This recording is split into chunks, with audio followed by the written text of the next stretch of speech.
अस्सलाम वालेकुम, सत श्री अकाल, नमस्कार दोस्तों। आज मैं आपके बीच आया हूँ। एक बहुत बड़ा मसला चल रहा है देश में, एक इवेंट मैनेजमेंट चल रहा है। आपके पेट्रोल के दाम डेली के हिसाब से बढ़ रहे हैं। ये क्यों हो रहा है? देखिए, कोरोना आया तो हम सब कोरोना में लग गए। सरकार की विफलताओं की तरफ हमारा ध्यान नहीं गया। अगर बॉर्डर सील होते चाइना से तो शायद वो चाइनीज अंदर ना आते, हमारे फौजी शहीद ना होते। दोस्तों, एक इवेंट मैनेजमेंट का दौर चल रहा है। आपको हर दिन एक नई चीज परोसी जा रही है ताकि अब सरकारी विफलताओं की तरफ आपका ध्यान ना जाए। जब आप एक विफलता की तरफ बात करते हैं, सवाल उठाते हैं, तो दूसरी चीज आती है। अब कोरोना भी चल रहा है। कोरोना से आम आदमी बहुत परेशान हुआ, कमर टूट गई हमारी, और हमारा मनोबल बहुत ज्यादा टूट गया। जब चाइना ने हमारे 20 जवानों को शहीद किया, उससे हमारा मनोबल भी टूटा। कोरोना ने रोजगार तोड़े, कारखाने बंद हुए, हमारे मजदूर भाई लठों पीटे दिल्ली की सड़कों पे और अपने घर पहुंचे। ये इवेंट मैनेजमेंट है। देखिए, इनके पास हर मुद्दे को भुलाने के लिए दूसरा मुद्दा है। जब आप एक मुद्दे पे सवाल पूछते थे, दूसरा मुद्दा पेश करते थे। आज पेट्रोल के दाम पे बात मैं करता हूं सपोज अगर, तो आप ये देखिए कि हम प्रभु संपन्न देश है। हमारे पास अपनी संपदाएं इतनी हैं कि हिंदुस्तान के पास 533 मिलियन रिजर्व है अपने पास, हमारा लीटर्स का इतना बड़ा रिजर्व हमारे पास हिंदुस्तान की अपना है, जो हम अपना निकाल सकते हैं। तो फिर भी हमारे 80 रुपए लीटर पेट्रोल है। ऐसा क्यों है? हमें इसका जो क्रोनोलॉजी समझनी पड़ेगी दोस्तों। देखिए, क्रोनोलॉजी समझना बहुत जरूरी है कि पेट्रोल के पैसे बढ़ने से फायदा किस किस को है। सरकार को तो है। सरकार के अलावा किसको है? जो तेल बेचता है। अब तेल हिंदुस्तान में कौन बेचता है? अब ये समझने की कोशिश आप लोग कीजिए। हिंदुस्तान में तेल पीएसयू जो सरकारी कंपनीज है वो बेचती है, जिसमें इंडियन ऑयल है, भारत पेट्रोलियम है और आईओसी है। मगर इनसे ज्यादा पेट्रोल कौन बेचता है हिंदुस्तान में? पीएसयू से ज्यादा वो बेचते हैं रिलायंस। हमारे अंबानी साहब, जो हमारे साहब के दोस्त हैं, उनके तकरीबन हिंदुस्तान में 1397 पेट्रोल पंप हैं। अंबानी साहब के 1397 पेट्रोल पंप हैं। 1397 पेट्रोल पंप से वो पेट्रोल बेचते हैं। तो अगर पेट्रोल पे 1 रुपया बढ़ता है, तो अब अंबानी साहब जो हैं वो कितना पेट्रोल बेचते हैं? उनके पेट्रोल पंप से 3,42,000 लीटर पर मंथ पर पेट्रोल पंप से बिकता है। आज इंडियन रेलवे को भी डीजल वही सप्लाई करते हैं। पीएसयू से उन्होंने ले लिया ठेका आगे का। अदानी साहब के भी टेंडर्स आ रहे हैं, वो भी हल्के हल्के टेक ओवर कर रहे हैं। तो दोस्तों, मोटी मोटी बात यह कि जब आप ये देखिए कि 2002 के अंदर ये प्राइवेट जो प्लेयर्स थे डीजल पेट्रोल के, जिनकी कंपनीज पेट्रोलियम थी, ये छोड़ के क्यों भागे थे? जब कांग्रेस की सरकार थी, क्योंकि जब दाम ऐसे नहीं बढ़ते थे। दोस्तों, 2002 में 140 डॉलर पर बैरल पेट्रोल हुआ करता था, कच्चा तेल, जिसके बाई प्रोडक्ट भी निकलते हैं। उस टाइम पे 63 रुपए लीटर पेट्रोल हिंदुस्तान में था। जब 2002 में 140 डॉलर पर बैरल पेट्रोल था, कच्चा तेल, उस टाइम पे हिंदुस्तान में 63 रुपए लीटर पेट्रोल बिकता था। आज 2020 में जब माइनस में जा चुका है पेट्रोल, आज पेट्रोल बिक नहीं रहा, कच्चा तेल की खपत नहीं है। कोरोना है, वॉर्स है, बहुत कुछ चल रहा है।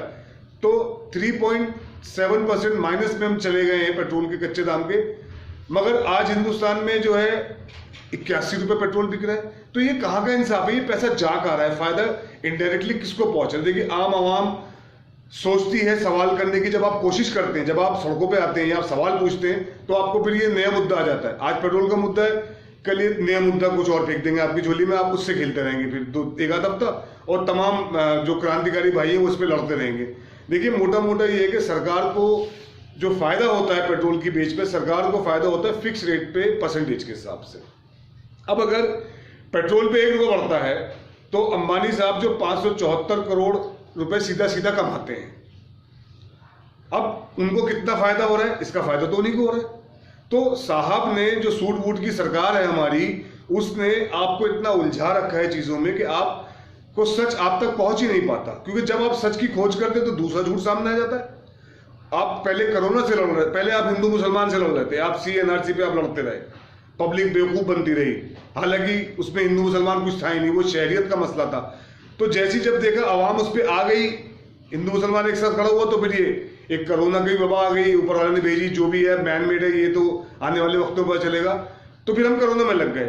तो जब हमारे शहीद होते हैं फौजी बॉर्डर पे, उसके नेक्स्ट डे मॉर्निंग में मीटिंग होती है, केजरीवाल साहब कहते हैं हमने इतने बेड का बना दिया, दिल्ली में हालात खराब है। देखिए, आपको मुद्दों से भटकाया जा रहा है। आप पेट्रोल डीजल की लड़ाई पे बात कीजिए। देखिए, लड़ाई इसलिए लड़नी है कि मुनाफाखोर सरकार लोगों को फायदा पहुंचा रही है। फायदा अंबानी जी अदानी जी को पहुंच रहा है या एसआर ग्रुप को पहुंच रहा है, जो प्राइवेट प्लेयर्स है। इसके अंदर प्राइवेट प्लेयर्स सीधा सीधा फायदा उठा रहा है, पीएसयू बंद होने की कगार पे है। ऐसा क्या है कि पेट्रोल के दाम बढ़ने के बाद भी आईओसी बिकने की कगार पे है, कुछ शेयर उसके बिक गए, बाकी बेच देंगे ये, क्योंकि वो हल्के हल्के प्राइवेट प्लेयर खरीद लेंगे। तो दोस्तों, ये पेट्रोल के दाम बढ़ना, डीजल के दाम बढ़ना, ये एक सोची समझी प्लानिंग के तहत काम हो रहा है। अब आप आज के टाइम में गलवान पहाड़ी पे शहीद हुए भाइयों को भूल गए, आज हम पेट्रोल की लड़ाई लड़ रहे हैं। हालांकि मुद्दा देश में इस टाइम ये था कि फौजी 20 शहीद हुए हैं, तो उसका जिम्मेदार, उसका जवाबदेही कौन की तय करे, कौन होगा उसका जिम्मेदार? भाई सरकार होगी। अब सरकार से सवाल करो तो कहते गद्दार हैं, देशद्रोही हैं। हम देशद्रोही नहीं है, हमें आगे जानने का कि हमारे फौजी वहां बिना हथियार के क्यों गए। अब ये सवाल हम पूछ रहे थे तो आपने पेट्रोल का मम फोड़ दिया साहब, पैसे बढ़ा दिए पेट्रोल पे। अब इससे हम पूछना शुरू करेंगे कि भाई ये अंबानी साहब को कितना फायदा पहुंच रहा है, 2002 में पेट्रोल इतने का था, अब इतने का क्यों बिक रहा है। जब तक हम इसकी स्टडी करके आएंगे, बात करेंगे आपके बीच आके, कल नया मुद्दा आ जाएगा कुछ, फिर एक नई लड़ाई शुरू हो जाएगी। तो बेसिकली दोस्तों, आपको मुद्दों से भटकाया जा रहा है। पैसा कमा रहे हैं प्राइवेट प्लेयर्स, जो सूट बूट की सरकार है, वो अपने लोगों को पैसा कमा रही है और वो कमा रहे हैं। आपको सिर्फ ये सोचना है कि इसके पीछे कितनी गहरी साजिशें हैं, कि मजदूर पिट रहा है, मजदूर चित रहा है, छोटे उद्योग बंद हो गए, एसएमईज फ्लॉप हो गई हैं, जो गांव चला गया वापस नहीं आ रहा। अब डीजल पेट्रोल के दाम बढ़ने से, डीजल जो एसेंशियल कमोडिटीज का सामान सप्लाई ट्रकों में होता है, तो उसके दाम नहीं बढ़ेंगे? मामूली सी बात है दोस्तों, दूध की थैली जिस ट्रक में आती है, अगर वो इतना महंगा डीजल डलवाएगा तो क्या वो आपसे पैसे नहीं लेगा? उसके जाहिर तिलों में से तेल निकलेगा। तो जो दूध आपको 50 रुपए लीटर मिले था, वो 52 हो जाएगा।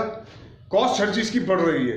तो ये आपको बेसिकली बिल्कुल, अभी कोरोना ने हमारे घुटने तोड़े थे, ये हमारे फौजी भाई शहीद हुए, हमारा मनोबल टूटा है बहुत ज्यादा, देश घुटनों पे आ गया है, हम परेशान है, किसके पास है। और हल्के हल्के करके चीजों के एसेंशियल कमोडिटीज के दाम बढ़ा देंगे, ये हमें जमीन से बिछा देंगे दोस्तों, हमें लिटा देंगे। हम सवाल तो छोड़िए, हम सांस लेने को मजबूर हो जाएंगे। ये सूट बूट की सरकार है, ये आपको बेच खाएगी। मैंने थोड़ा बहुत एनालिसिस आपको जो बताए हैं, उस पर हमारे जो टीम है उसने रिसर्च की है। मैं परवेज भाई का बहुत शुक्रगुजार हूँ, उन्होंने सब चीजें पढ़ी और मुझे समझाई। तो मैं आपसे यही कहना चाहूंगा कि आप असली एसेंस को समझिए, बात है क्या। आज केजरीवाल साहब उनकी गोद में जाके बैठ गए हैं, आज वो मोदी जी के साथ है। तो सरकार के से लड़ेगा कौन? सरकार से जो सवाल पूछेगा वो गद्दार कहलाएगा। तो पेट्रोल के मामले में मैं यही कहना चाहूंगा कि सूट बूट की सरकार है। देखिए 1400 पेट्रोल पंप हैं अडानी जी के, अब अंबानी जी के, वो पेट्रोल खूब बेच रहे हैं। 3,42,000 लीटर पेट्रोल पर मंथ बेच रहे हैं। 1 रुपया बढ़ता है तो फायदा उनको होता है। 574 करोड़ रुपए वो कमाते हैं और वो कमाते रहेंगे आगे भी। तो सोचना आपको है कि फायदा किसका हो रहा है। देश के हाथों में है, दो देश व्यापारी के हाथों में है। व्यापारी देश को बेच खाएंगे और आप हिंदू मुसलमान में या तो लगे रहेंगे या आप दूसरे मसलों में अटके रहेंगे। आपको इस बारे में सोच, आपका जब तक दिमाग जाएगा, जब तक बहुत देर हो चुकी है। धन्यवाद, नमस्कार भाई।